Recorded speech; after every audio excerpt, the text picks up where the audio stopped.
ดิ้นรนหาเพราะว่าเจ้าของบ่มีเห็ดนาเราก็เฮ็ดปีนี้เราก็ได้ข้าวช่องชอบเราเห็ดนา ปีนี้ เราก็เฮ็ด นาลายทงคือไหนสำหรับ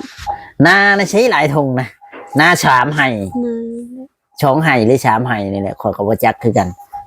ไห้กับปอกเดียว อยู่น้ำพอบ่ได้อยู่น้ำมีบ่ เขาอยู่แต่เขาอยู่เฮือนเขา อยู่เพื่อนเขา อยู่น้ำมีบ่ได้ทุกข์เขา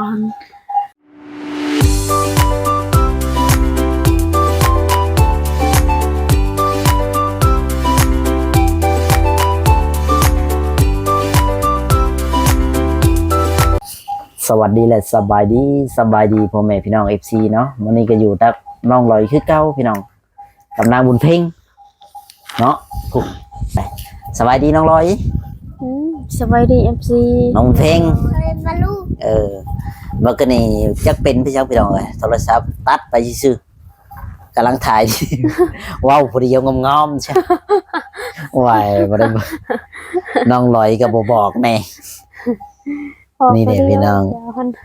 ทางน้องลอยเพิ่นกะอันนี้แหละก็บอกน้องเพิ่นเวลานั้นกะอยากให้เพิ่นพาลูกพาเต้าเฮ็ดเวียกเฮ็ดงานเฮ็ดหัดเฮ็ดนี่แหละต่อไปกะลูกใหญ่กะพอได้เฮ็ดเป็นพอได้ว่าเฮ็ดเป็นแม่ว่าช่วยแม่เด้อเฮ็ดนั่นเฮ็ดนี่หาอยู่หากินหรือว่าพาบอกให้เพิ่น ป้าเขาลายพุ่น เฮ็ดให้แบบว่าอนาคตของลูกนะพี่น้องเนาะของลูกเพิ่นนั่นแหละอนาคตข้างหน้าว่าถ้าว่าพ่อแม่บ่พาเฮ็ดแล้วลูกสิเฮ็ดเป็นบ่ก็บ่เป็นได้พี่น้องเอ้ยเนาะมันต้องมีคนบอกแล้วก็คนสอนคนเฮานะมันก็เฮาก็คือเฮามาแบบนี้เฮามาถ่ายน้องเพิ่นเฮาก็สอนแต่แนวดีๆให้น้องเพิ่นดอกเฮาก็บ่ได้ว่าดอกอยากให้น้องเพิ่นฮู้ให้น้องเพิ่นเฮ็ดเป็นบ่มีไผสิช่วยเฮาตลอดชีวิตเฮาก็ต้องช่วยตัวเองถือวันข้างหน้าได้ลูกเต้าแล้วใหญ่น้องบุญมีน้องบุญเพ่งแบบนี้ใหญ่มาแหละพ่อแม่พากันบ่เฮ็ดหยังบ่มีหยังให้ลูกสิเอามาที่ไสนะพี่น้องอนาคตน้องๆเขาก็ยังแบบว่ายังยาวไกลคือว่าแหละคือพ่อแม่นี่ก็แม่นอยู่คือน้องลอยนี่ก็เงื้องักตามภาษาลาวพี่น้องคือผัวก็น่าจะชวนเมียก็ชวนบ่ได้มันเมียสิชวนผัวก็ชวนบ่ได้พี่น้องเป็นหยังชวนบ่ได้เพราะว่าเมียสิเฮ็ดหยังก็คือว่าแหละน้องลอยเราเป็นโรคประจำตัวสำหรับตัวเราถ้าว่าเป็นคนคือคนอื่นเขาก็ต้องอยากได้อยากมีนะในเมื่อเขาได้ชำนี้เขาก็ต้องดิ้นรนหาต่อแม่นว่าน้องลอยคือแบบนี้แหละบ่ได้มาชำนี้ทางครอบครัวเพิ่นก็บ่ได้ดิ้นรนหาต่อแบบฟ้ากันอยู่แบบถ้าแบบบ่คิดอยากหายังอยากได้หยังคิดอยากได้อยู่บ่น้องลอยฮะบ่น้องลอยคืออยากได้อยู่เห็นได้อยากสิได้ขอถาม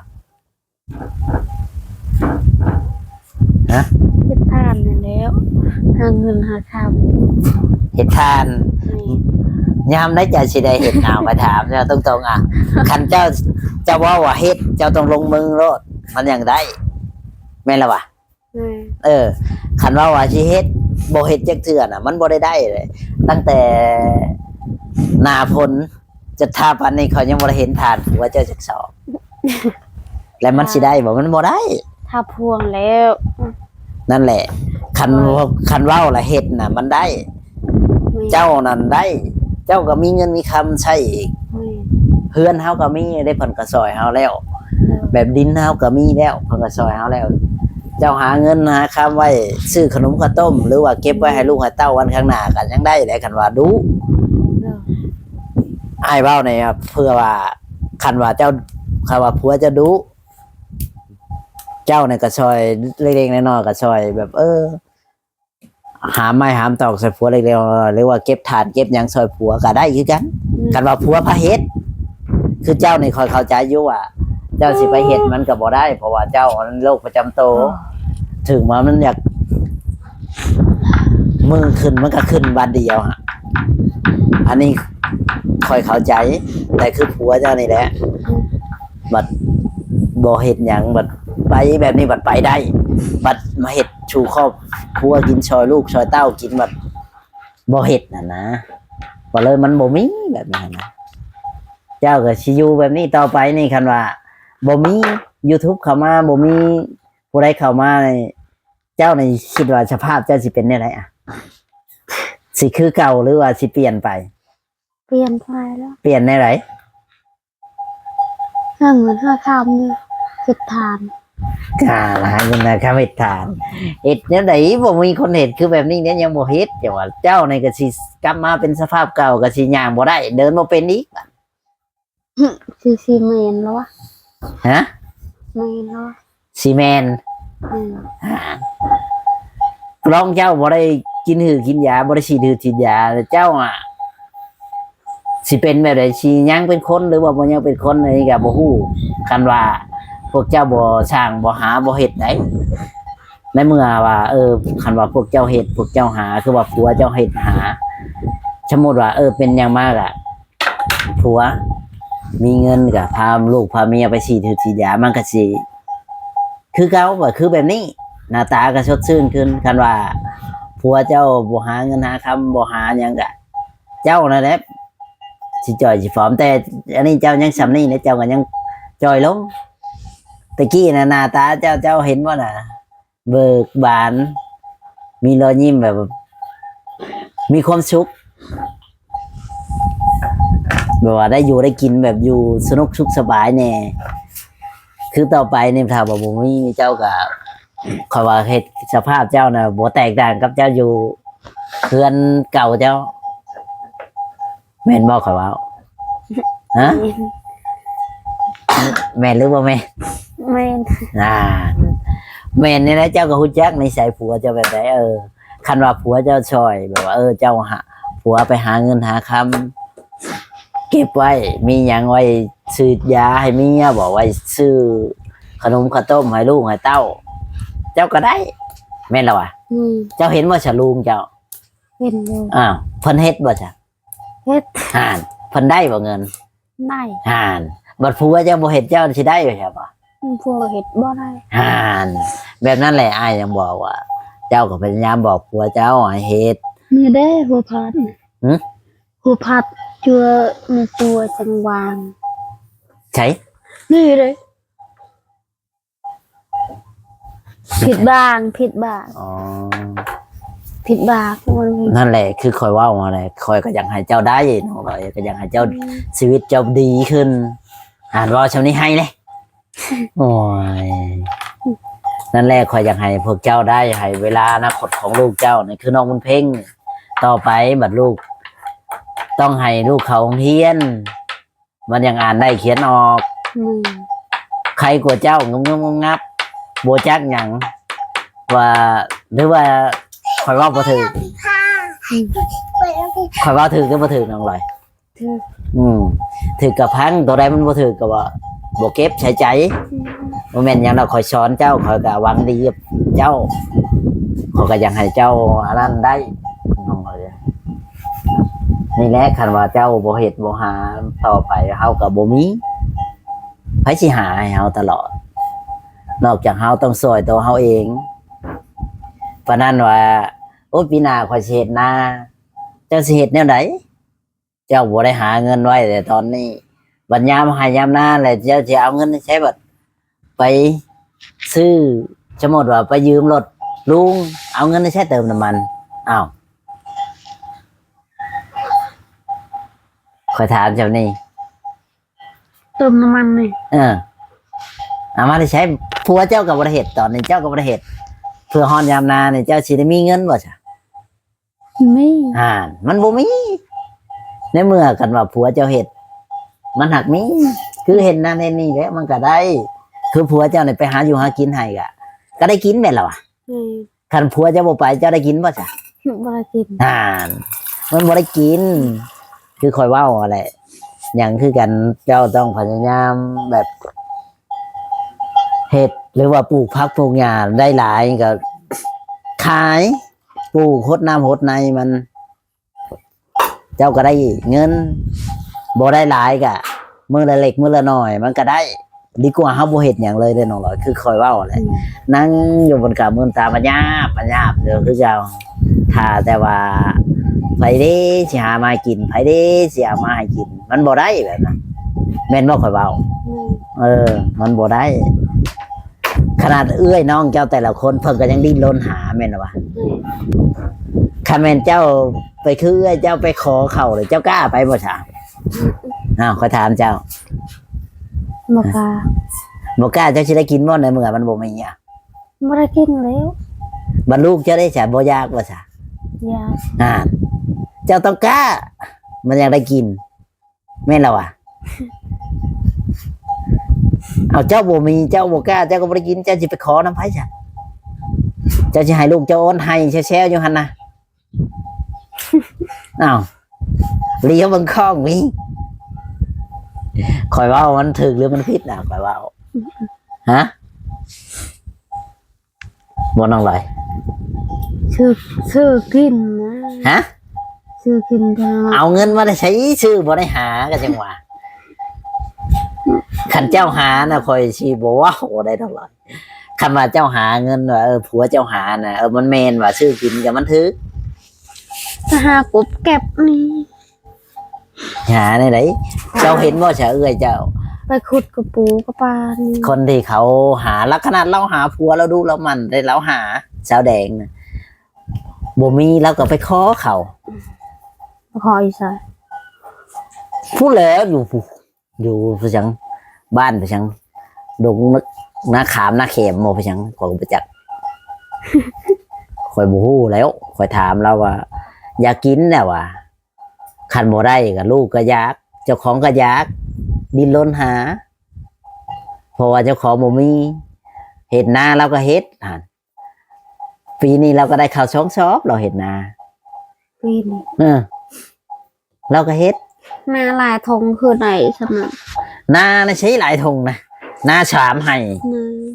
ช่องไห้หรือชามไห้นี่แหละขอยก็บ่จักคือกันไห้กับป๊อกเดียวอยู่น้ำพอบ่ได้อยู่น้ำมีบ่เขาอยู่แต่เขาอยู่เฮือนเขาอยู่เฮือนเขาอยู่น้ำมีไม่ได้ทุกข์เขาอยู่น้ำแม่ก็บ่ได้มีอยู่ในไหนอยู่น้ำแม่เพราะว่าเขาออกเฮือนคือเจ้าเนี่ยเจ้าคือประยุฉันนำหญ้าเจ้าฉันเจ้าก็ยังออกเฮือนฉันแบบนั้นแหละข่อยว่ามันก็ต้องอยู่เพิ่นก็ออกเฮือนเพิ่นก็มีลูกมีเต้าแม่หันพ่อขอข้าวมันมีข้าวกินไปขอเราก็ยังไปขอเราว่าลูกในขานี่แล้วเราแบบบอกเราเข้าไปแน่เราก็พอได้กินเราก็เห็ดนาเราก็พอได้กินได้ชื่อเรามีเงินเราก็เก็บไว้เวลาว่าไว้ซื้อข้าวซื้อน้ำเวลาจำเป็นไว้ซื้อเวลาลูกเจ็บไข้ได้ป่วยเราก็เอาเรายังรู้จักบัตรเจ้าว่าเก็บไว้ว่าอยู่ใช้บ่มีปนทั่วละปนทั่วเจ้าเสียมาที่ใช้คืออ้ายเว้านั่นแล้วคันว่าผัวบ่เฮ็ดแล้วเจ้าบ่ได้บ่ทั่วบัตรคือว่าผัวบ่เฮ็ดเราก็เฮ็ดน่ะเราช่วยตัวเองได้เราปลูกผักปลูกหญ้าปลูกมะฮุ่งมะฮ้อยเบิ่งกดของเรามีอยู่ไม่กินเราไม่กินกว่าเฮือนเจ้าได้น้องลอยเอ้ยว้าวยังน้องเพลงอยู่คือคอยว่าว่าแล้วคันเจ้าบ่เฮ็ดบ่ได้กินโซเลเอ็นตะกูดอ่ะเป็นหยังนะเป็นหยังน้องลอยเตะบนบ่เตะหยังมันนี่เนี่ยเอาบ่สับเป็นได้พึ่งสับนี่จะสับต้นตะลมเอาลูกเราเล่นอย่าดื้อเลยเอามือนำไทยได้ดื้อนี่แหละพี่น้องเลยสอนบอกน้องลอยให้เพิ่นรู้จักพี่น้องเลยถ้าว่าเฮาบ่สอนคือเก่าเลยสอนนางลอยเพิ่นก็เฮ็ดยามบ่ได้คือเก่าพี่น้องเพิ่นก็เป็นคนที่ว่ามีโรคประจำตัว คนผู้เดียวนะ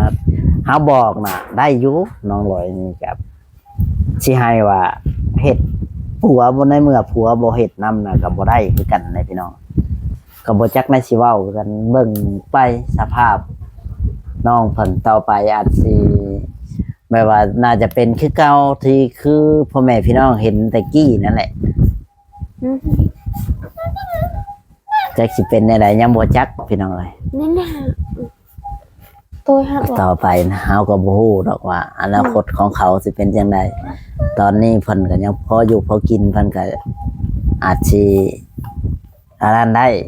คือผัวเพิ่นนี่แหละบ่ได้หาเงินหาคำเพิ่นก็บัดที่ว่า ไม่รู้ ไปแบบนี้บัดไปได้นะพี่น้อง แต่เจ้ามันราคาพา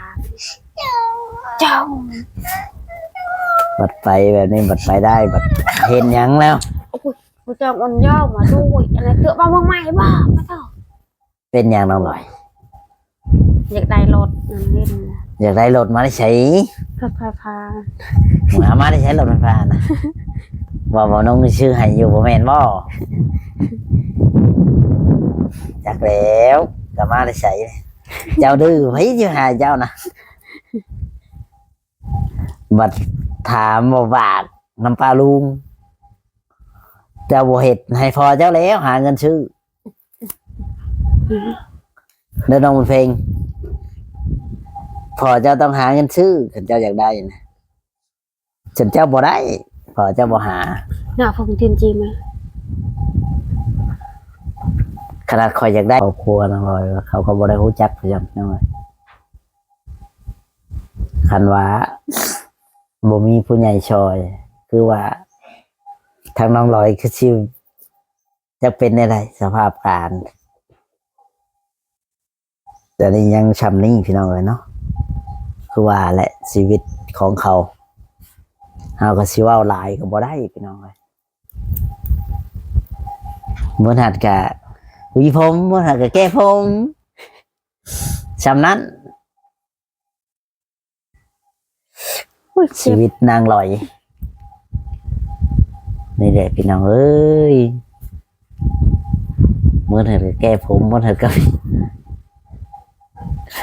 คอยเห็นแล้วคอยเขาว่าจักในชีวาต่อ ไปนอนไปไปนอนไป แม่สิพาไปนอนแล้วแม่นว่าน้องลอยพาลูกไปนอนแล้ว คนเพ่ง น้องลอยเฮ็ดไปโลเลยแล้วพี่น้อง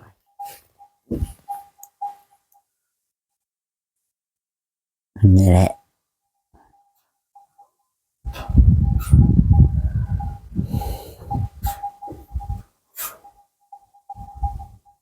ต้นมะม่วงในได้โหดน้ำมันอยู่วันนี้ ฮดมือซ้อน มีแต่ว่าโหดมาเช้านี้ เอาไปฮดแล้วสิเป็นได้จ้ะโอ้ยเจ้านี่เจ้าบ่ฮดให้คอยจ้ะ คอยสิโหดแนวใด ฮดแม่จ้ะ ต้นมะม่วงเจ้าบัดสิให้คอยโหดคอยเอาได้ฉัน โอ้ย ให้คอยเด้อฉันเด้อคอยสิเอามึงอ่ะ อันนี้อย่าฮดแล้วบอกอย่าฮดแล้ว คอยยานมันเจ้าบ่โหดมันสิตายว่าเป็นอย่างนั้น ฮดคือมือมันบ่ตาย โหดคุมึงไม่เห็นว่าโหดคุมึงน้องลอย คือมือเลยไปสิฮดให้คอย ผัวเจ้าแล้วโหดผัวเจ้าโหดอยู่บ่แล้วผัวก็บ่โหด ฮดเองเลยไปสิ มันเอง ไปนอนแม่มันเพ่งแล้วนอนเลยกูเก่งนะอยากนอนเลยพี่กาไปนอนไป ลูกอยากนอนแม่ก็อยากนอนนั่นบัดนี้แม่นบ่น้องลอย บ่ เคยนอนเว้นอยู่บ่เจ้านะ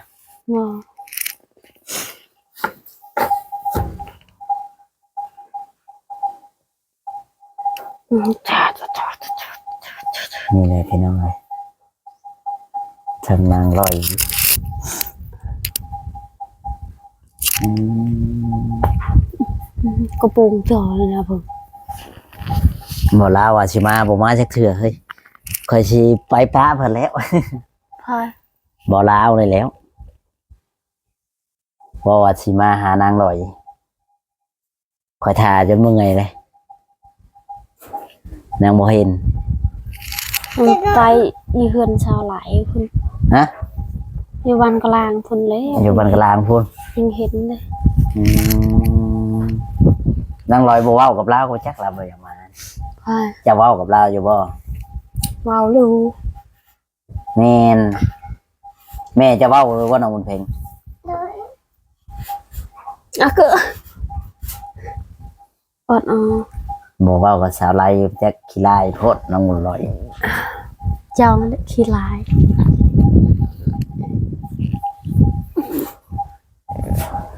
นี่ได้พี่น้องในชีวิตนางรอด ไปเอาคุเมียแล้วก็ไปเอามาเขาอัน